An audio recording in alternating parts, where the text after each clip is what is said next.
ଅର୍ଥଭାବର କରୁଣା ପରିସ୍ଥିତି ଯୋଉଥିପାଇଁ ଦାଦନ ଖଟିବା ପାଇଁ ରୋଜଗାର କରିବା ପାଇଁ ଆଜି ଝିଅ ଛୁଆ ମଧ୍ୟ କେନ୍ଦୁଝର ଆଦିବାସୀ ଅଞ୍ଚଳରୁ ଯାଇ ତାମିଲନାଡୁରେ ପହଞ୍ଚୁଛନ୍ତି ଏବଂ ଯୋଉଠିକି ସେମାନେ କାର୍ଯ୍ୟରତ ଥିଲେ ଏବଂ ଶ୍ରମିକ ଭାବେ ଯଦି କାର୍ଯ୍ୟରତ ଥିଲେ ଆମୋନିଆ ଗ୍ୟାସର ଦୁର୍ଘଟଣାରେ ଆଜି ମୃତ୍ୟୁବରଣ କରୁଛନ୍ତି ଯୋଉଥିପାଇଁ ମାନେ ତାଙ୍କର ଯୋଉ ପରିବାର ବର୍ଗ ଶୋକାକୁଳ ପରିସ୍ଥିତି ଉପୁଜିଛି।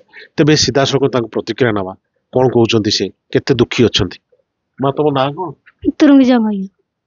ତମର ଝିଅ ନାଁ କଣ? ଚମ୍ପା ଜଙ୍ଗ। କୋଉଠି କଣ କରୁଥିଲା ସେ? ଆଜ୍ଞା ଚିଙ୍ଗଡି ଫ୍ୟାକ୍ଟ୍ରି ଯାଇଥିଲେ ଓଡିଶା ବାହାର ଆଜ୍ଞା। କଣ ହେଲା? କଣ ହେଲା ସେଟା ଗ୍ୟାସ ନା କଣ କିସ ହେଲା ସେଟା କହିପାରିବି ଆଜ୍ଞା। କଣ କହିବେ ତମେ ମାନେ ଯୋଉ ଆଜି ସେ ହଉଛି ତାଙ୍କର ଆଜି ଅସୁବିଧା ହେଇଯାଇଛି ଯୋଉ କହିବେ କଣ ପାଇଁ ସେ ହଉଛି କୋଉ ପରିସ୍ଥିତିରେ ଆଜି ସେଠି ଯାଇଥିଲେ କଣ ପାଇଁ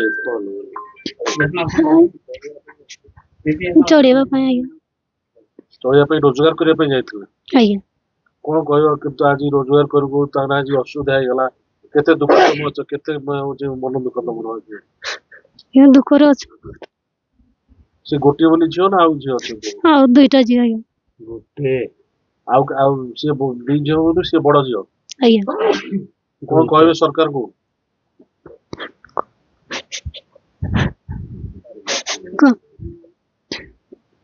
ଯୋଉଟା ଆମର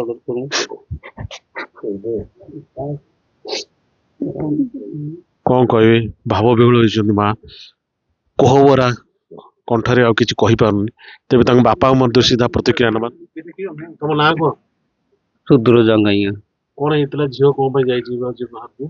ସେ ଗୋଟେ ଏଇ ଯୋଉ ଆମର ରଙ୍ଗମାଟିଆରୁ ଗୋଟେ ନେଇଥିଲେ ସେ ପିଲାଟାକୁ ତାପରେ ଆମେ ତ ଘରେ ନଥିଲୁ ଆମେ କାମ କରିକି ଯାଇଥିଲୁ ସତ କଥାଟା ଆମେ କିଛି ଜାଣିନାହିଁ। ଝିଅ କଣ ପାଇଁ ଯାଇଛି ଆଜି ବାହାରକୁ କଣ ପାଇଁ ଯାଇଛି କାମ କରିବା ପାଇଁ ଯାଇଛି?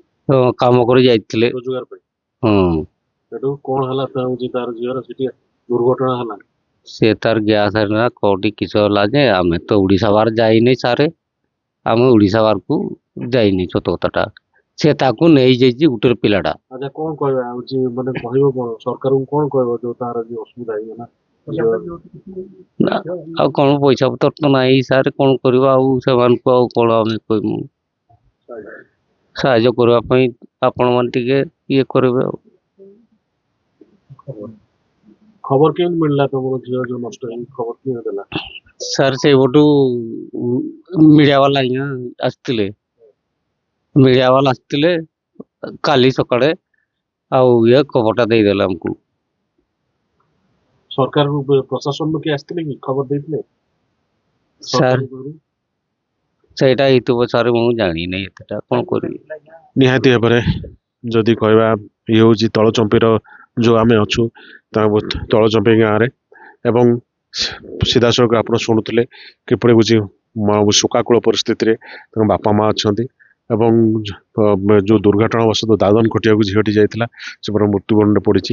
ତେବେ ତା ଆଉ ଯେ ଗ୍ରାମବାସୀ ମଧ୍ୟ ଅଛନ୍ତି ତାଙ୍କର ହଉଛି ସମ୍ପର୍କୀୟ ଅଛନ୍ତି। ମୁଁ ଆସୁଛି ତମ ନାଁ କଣ? କଣ ହେଇଛି ମାନେ କଣ ହେଲା କେତେ ମନ ଦୁଃଖ ସମସ୍ତଙ୍କର ଝିଅ ନଷ୍ଟ ହେଲା ବେଳେ ଦୁଃଖ କରୁଛ ଆଉ କଣ କହିବେ ସରକାରଙ୍କୁ କଣ କହିବ? କଣ କହିବୁ ପଇସା ପଇସା କିଛି ଦିଅନ୍ତେ ସୁଧ ସାରଣ କର୍ମ। ନିହାତି ଭାବରେ ସରକାରଙ୍କ ପାଖରୁ ସାହାଯ୍ୟ ପାଇଁ ସମସ୍ତେ ଅପେକ୍ଷା କରି ରହିଛନ୍ତି ଏବଂ ଝିଅର ମଧ୍ୟ ମରଶରୀର ହଉଛି ମୃତ୍ୟୁଶରୀର ପହଞ୍ଚି ନାହିଁ ଏବଂ ସମସ୍ତେ ସେଠି ଅନେଇ ରହିଛନ୍ତି ପୁରା ସାରା ଗାଁ ମଧ୍ୟ ହଉଛି ଅନେଇକି ରହିଛି କେତେବେଳେ ଆସିକି ପହଞ୍ଚିବ ଏବଂ ତାକୁ ଏମାନେ ଗ୍ରହଣ କରିବେ ଏବଂ ତାର ଅନ୍ତିମ କ୍ରିୟା ମଧ୍ୟ କରି ସଂସ୍କାର କର୍ମ କରିବେ ଏବଂ ସଂସ୍କାର କର୍ମ ମଧ୍ୟ କରିବା ପାଇଁ ମଧ୍ୟ ତାଙ୍କ ପାଖରେ କିଛି ଅର୍ଥ ବାଧକ ଆସୁଛି ଏସବୁ କେବଳ ସାହାଯ୍ୟକୁ ଅନେଇକି ରହିଛନ୍ତି। କେନ୍ଦୁଝର ତଳଚପେଇ ଗାଁରୁ ମାଷ୍ଟର ସରନମ ନନ୍ଦୀ ଲାଇଭ।